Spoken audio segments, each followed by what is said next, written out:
Aujourd'hui, on va parler de deux numéros très intéressants, phi et pi. Alors, phi a à faire avec le golden ratio. Le golden ratio est le nombre d'or. Comment savoir le nombre d'or? D'abord, soit on peut utiliser la suite de Fibonacci. Donc, je vais expliquer en vitesse. 0, 1, 1, 2, 3, 5, 8. Donc, en gros, c'est quoi? C'est 0 plus 1 est égal à 1. 1 plus 1. Donc, à chaque fois, on reprend le dernier terme qu'on a dit, plus le terme, les deux derniers termes. Un exemple. Si j'ai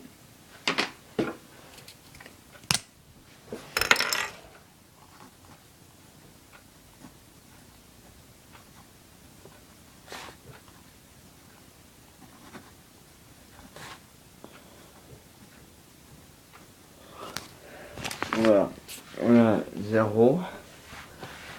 Donc, voilà.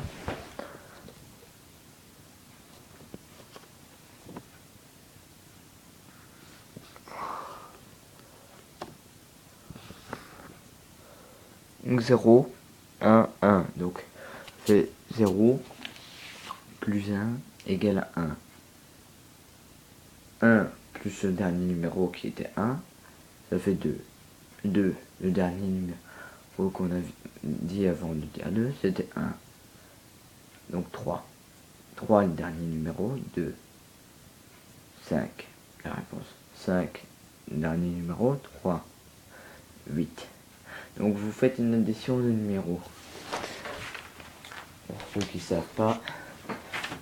Donc en gros, vous commencez avec un carré. Maintenant, 1. Vous remettez 1. Voilà.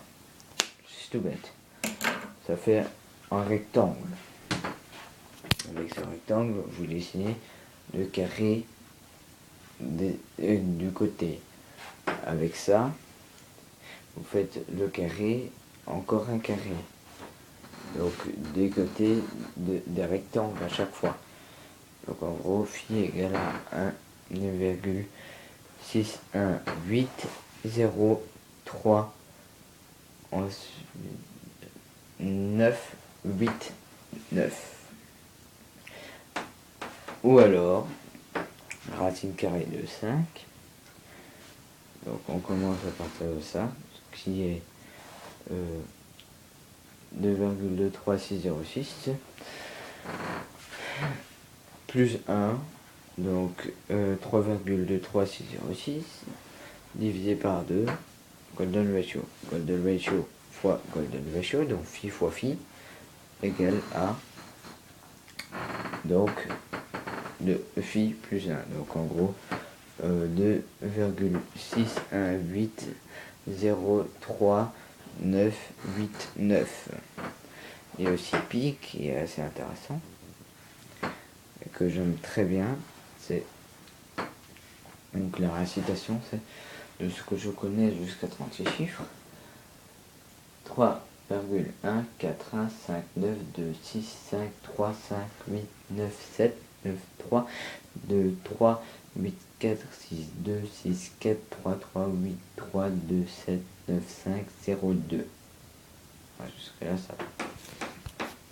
Pi qui sert à la circonférence des cercles. Et quand on regarde, c'est pas un peu le même chiffre. Pas au niveau des chiffres.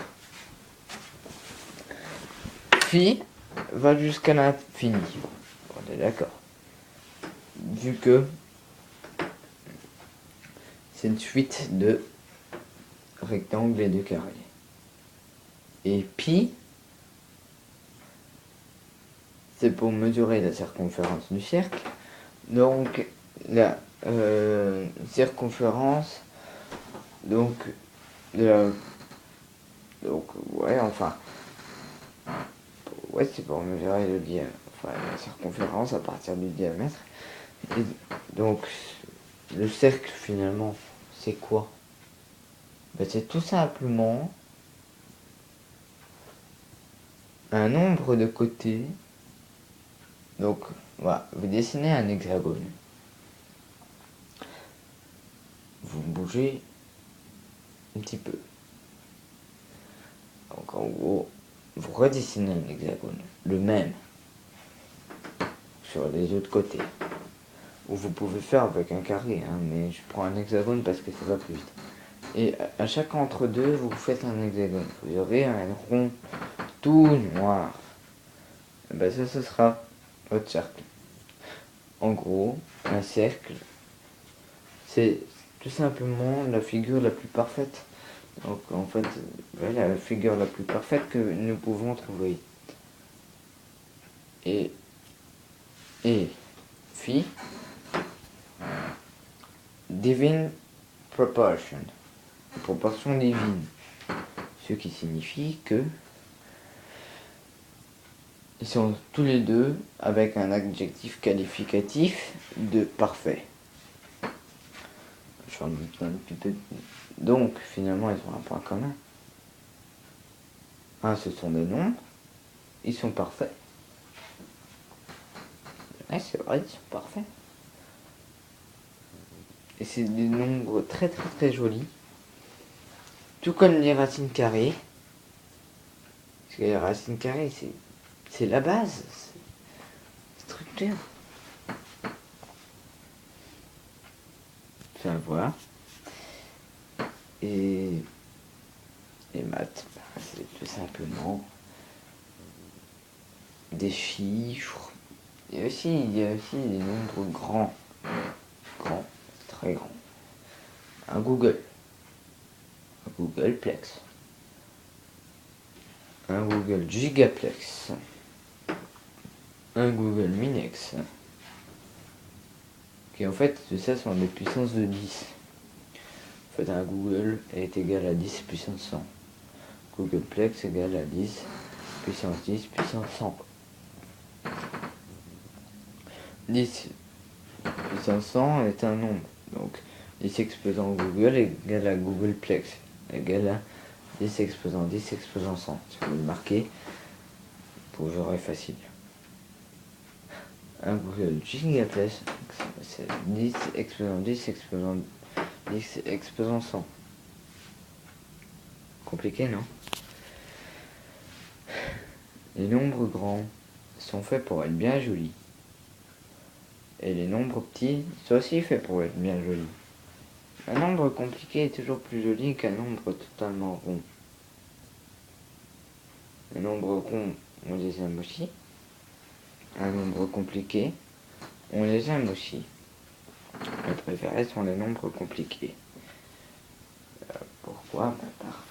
Parce que un nombre compliqué est toujours, d'après ma définition émotionnelle, donc est toujours donc quelque chose de parfait, en même temps d'imparfait. Donc ces nombres compliqués, comme je les appelle, ils ont un nom. Ils ont un nom.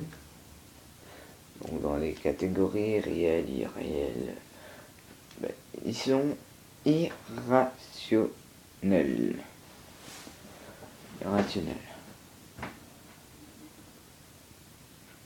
Et donc, avec ces nombres irrationnels, vous pouvez prendre autant de temps que vous voulez.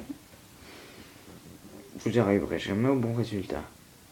C'est pour ça que l'équation x au carré égale 2 est impossible. Donc, on ne peut pas la résoudre. Même si vous avez une calculatrice, on ne peut pas. Pas parce qu'on n'est pas intelligent, parce que tout simplement,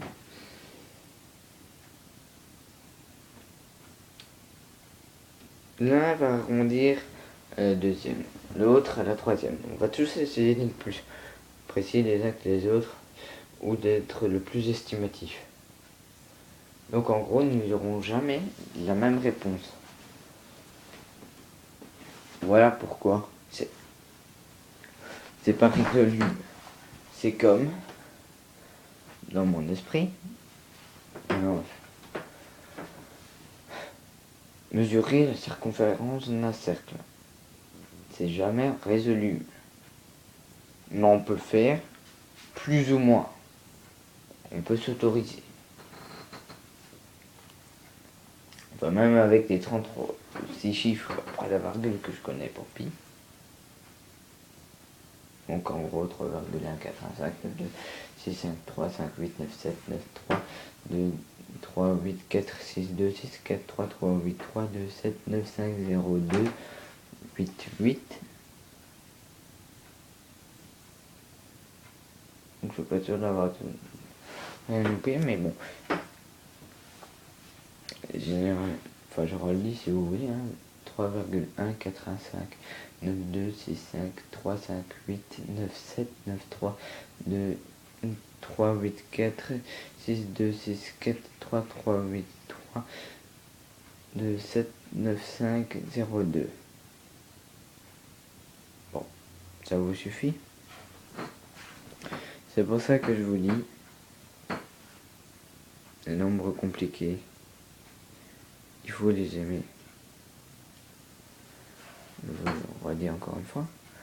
3,1, 4, 1, 5, 9, 2, 6, 5, 3, 5, 8, 9, 7, 9, 3, 2, 3, 8, 4, 6, 2, 6, 4, 3, 3, 8, 3, 2, 7, 9, 5, 0, 2, 8, 8. Pour pi. Pi égale ça. 3 petits points.